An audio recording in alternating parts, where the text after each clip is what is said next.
whether we were 7 employees or 127 employees, we were always over 50% women and over 50% minorities of some class. And from day one, diversity was just integral to the way we thought about growing the business. And 2 of the 3 founders were African Americans. So if not us, then who was going to lead on such important issues? In fact, at the time we launched RLJ, the NFL had something called the Rooney Rule, where the then commissioner was imploring, if not forcing, all the owners of the NFL teams, when they had an opening for the head coach position, to interview at least one person of color.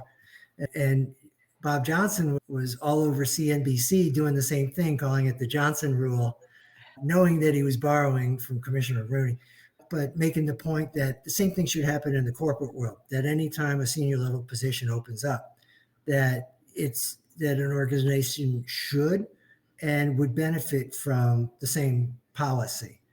But more than that, every day as we went about our business, our radar was up for talented women, people of color, both for our corporate office and for our hotel properties at the operation level. And for property level leadership, whenever we were in the field conducting due diligence, and we were very thorough, we were very forensic in our due diligence, and it involved a lot of site tours, a lot of visits to chambers of commerce, economic development organizations, convention center bureaus.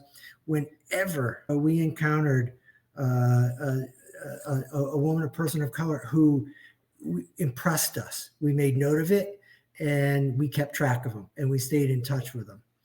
At the corporate level, we took a keen interest in every diverse executive with whom we crossed paths, whether they were in hospitality or banking or legal.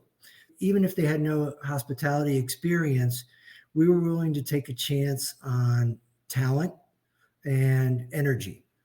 And this reaped unexpected benefits. We did it because we thought it was the right thing, but the benefits came to us because we became a place of employment where many, if not most, of our senior hires were willing to make lateral moves at best, and maybe even a step backwards from a compensation or a title standpoint, to leave well-established companies to join RLJ, which was still growing because it was a diverse entrepreneurial environment, and they knew we did not have glass ceilings internally.